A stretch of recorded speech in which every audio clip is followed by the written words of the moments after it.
जय श्री राम जी का आशीर्वाद हम सब पर बना रहे।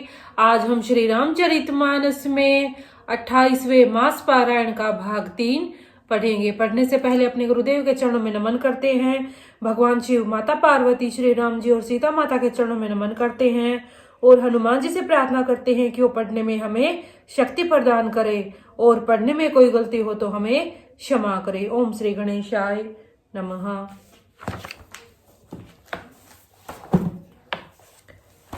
भाग 1 और 2 की वीडियो का लिंक नीचे डिस्क्रिप्शन में दिया गया है, आप वहां से सुन सकते हैं। भरत जी पृथ्वी पर पड़े हैं, उठाए उठते नहीं।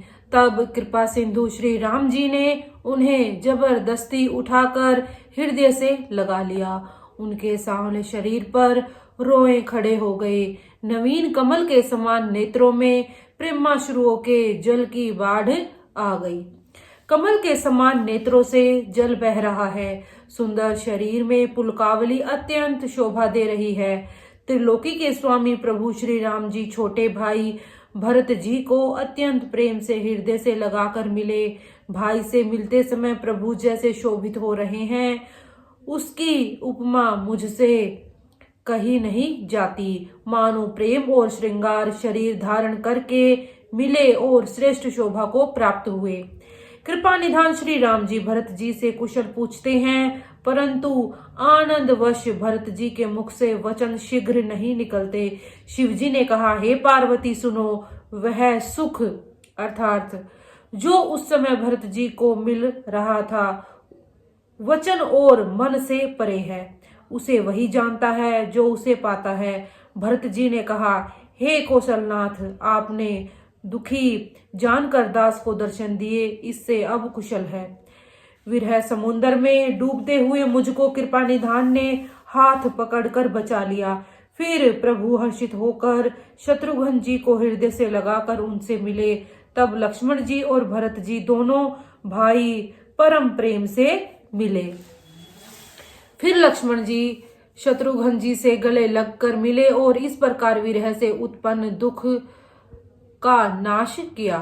फिर भाई शत्रुघ्न जी सहित भरत जी ने सीता जी के चरणों में सिर नवाया और परम सुख प्राप्त किया। प्रभु को देखकर अयोध्यावासी सब हर्षित हुए। वियोग से उत्पन्न सब दुख नष्ट हो गए। सब लोगों को प्रेम विहल और मिलने के लिए अत्यंत आतुर देखकर खर के शत्रु कृपालु श्री राम जी ने एक चमत्कार किया। उसी समय कृपालु श्री राम जी असंख्यक रूपों में प्रकट हो गए और सबसे एक ही साथ यथा योग्य मिले। श्री रघुवीर ने कृपा की दृष्टि से देखकर सब नर नारियों को शोक से रहित कर दिया। भगवान क्षण मात्र में सबसे मिल लिए। हे उमा, यह रहस्य किसी ने नहीं जाना। इस प्रकार शील और गुणों के धाम श्री राम जी सबको सुखी करके आगे बढ़े। कौशल्या आदि माताएं ऐसे दौड़ी मानो नई ब्याई हुई गाय अपने बछड़े को देखकर दौड़ी हो। मानो नई ब्याई हुई गाय अपने छोटे बछड़ों को घर पर छोड़ परवश होकर वन में चरने गई हो और दिन का अंत होने पर बछड़ों से मिलने के लिए हुंकार करके थन से दूध गिराती हुई नगर की ओर दौड़ी हो। प्रभु ने अत्यंत प्रेम से सब माताओं से मिलकर उनसे बहुत प्रकार से कोमल वचन कहे। वियोग से उत्पन्न भयानक विपत्ति दूर हो गई और सबने भगवान से मिलकर और उनके वचन सुनकर अगणित सुख और हर्ष प्राप्त किए। सुमित्रा जी अपने पुत्र लक्ष्मण जी की श्री राम जी के चरणों में प्रीति जानकर उनसे मिली।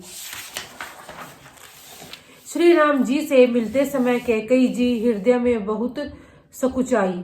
लक्ष्मण जी भी सब माताओं से मिलकर और आशीर्वाद पाकर हर्षित हुए। वे कैकेयी जी से बार बार मिले, परंतु उनके मन का रोष नहीं जाता। जानकी जी सब सासुओं से मिली और उनके चरणों लगकर उन्हें अत्यंत हर्ष हुआ। सासुएं कुशल पूछकर आशीष दे रही हैं कि तुम्हारा सुहाग अचल हो।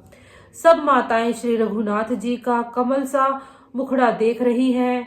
नेत्रों में प्रेमाश्रुओं के आंसू उमड़े आते हैं, परंतु मंगल का समय जानकर वे आंसुओं के जल को नेत्रों में ही रोक रखती हैं।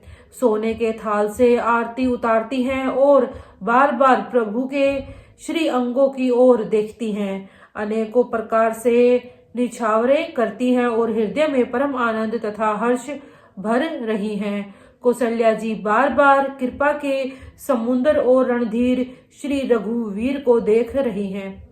वे बार बार हृदय में विचारती हैं कि इन्होंने लंकापति रावण को कैसे मारा। मेरे ये दोनों बच्चे बड़े ही सुकुमार हैं और राक्षस तो बड़े भारी योद्धा और महान बली थे। लक्ष्मण जी और सीता जी सहित प्रभु श्री रामचंद्र जी को माता देख रही है। उनका मन परम आनंद में मगन है और शरीर बार बार पुलकित हो रहा है। लंकापति विभीषण, वानरराज सुग्रीव, नल, नील, जाम्बवान और अंगद तथा हनुमान जी आदि सभी उत्तम स्वभाव वाले वीर वानरों ने मनुष्यों के मनोहर शरीर धारण कर लिए।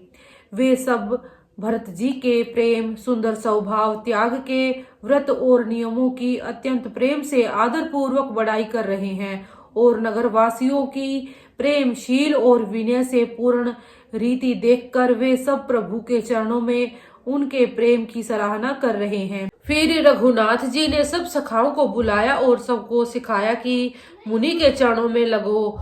ये गुरु वशिष्ठ जी हमारे कुल भर के पूज्य हैं। इन्हीं की कृपा से रण में राक्षस मारे गए हैं। फिर गुरु जी से कहा, हे मुनि सुनिए, ये सब मेरे सखा हैं। ये संग्राम रूपी समुद्र में मेरे लिए जहाज के समान हुए। मेरे हित के लिए इन्होंने अपने जन्म तक हार दिए। ये मुझे भरत से भी अधिक प्रिय हैं। प्रभु के वचन सुनकर सब प्रेम और आनंद में मगन हो गए। इस प्रकार पल पल में उन्हें नए नए सुख उत्पन्न हो रहे हैं। फिर उन लोगों ने कौशल्या जी के चरणों में मस्तक नवाए।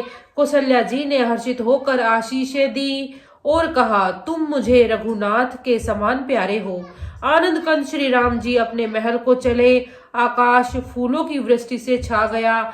नगर के स्त्री पुरुषों के समूह अटारियों पर चढ़कर उनके दर्शन कर रहे हैं।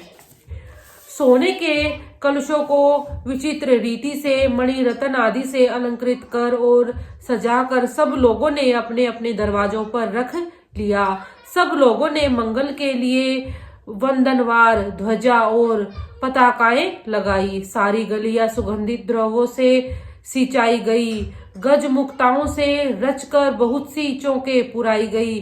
अनेकों प्रकार के सुंदर मंगल साज सजाए गए और हर्ष पूर्वक नगर में बहुत से डंके बजने लगे। स्त्रियां जहां तहां निछावर कर रही हैं और हृदय में हर्षित होकर आशीर्वाद देती हैं। बहुत सी युवती सौभाग्यवती स्त्रियां सोने के थालों में अनेकों प्रकार की आरती सजकर मंगल गान कर रही हैं। वे दुखों को हरने वाले और सूर्य कुल रूपी कमल वन के प्रफुल्लित करने वाले सूर्य श्री राम जी की आरती कर रही हैं। नगर की शोभा, संपत्ति और कल्याण का वेद शेष जी और सरस्वती जी वर्णन करते हैं, परंतु वे भी यह चरित्र देखकर ठगे से रह जाते हैं, अर्थात स्तंभित हो रहते हैं। शिव जी कहते हैं, हे उमा, तब भला मनुष्य उनके गुणों को कैसे कह सकते हैं। स्त्रियां कुमुदिनी है, अयोध्या सरोवर है और श्री रघुनाथ जी का विरह सूर्य है। इस विरह सूर्य के ताप से वे मुरझा गई थी। अब उस विरह रूपी सूर्य के अस्त होने पर श्री राम रूपी पूर्ण चंद्र को निरख कर वे खिल उठी। अनेक प्रकार के शुभ शकुन हो रहे हैं। आकाश में नगाड़े बज रहे हैं। नगर के पुरुषों और स्त्रियों को सनाथ अर्थात दर्शन द्वारा कृतार्थ करके भगवान श्री राम जी महल को चले।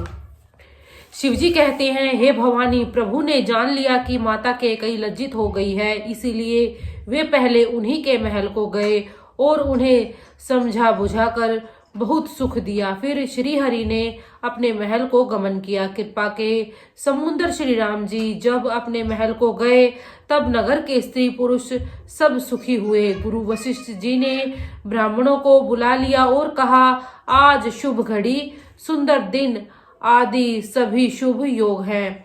आप सब ब्राह्मण हर्षित होकर आज्ञा दीजिए जिसमें श्री रामचंद्र जी सिंहासन पर विराजमान हो। वशिष्ठ मुनि के सुहावने वचन सुनते ही सब ब्राह्मणों को बहुत ही अच्छे लगे। वे सब अनेकों ब्राह्मण कोमल वचन कहने लगे कि श्री राम जी का राज्याभिषेक संपूर्ण जगत को आनंद देने वाला है। हे मुनि श्रेष्ठ, अब विलंब न कीजिए और महाराज का तिलक शीघ्र कीजिए। तब मुनि ने सुमंत्र जी से कहा। वे सुनते ही हर्षित होकर चले। उन्होंने तुरंत ही जाकर अनेकों रथ, घोड़े और हाथी सजाए और जहां तहां सूचना देने वाले दूतों को भेजकर मांगलिक वस्तुएं मंगाकर फिर हर्ष के साथ आकर वशिष्ठ जी के चरणों में सिर नवाया। यहीं पे 28वां मास पारायण विश्राम होता है। इसी के साथ बोलते रहिए जय श्री राम।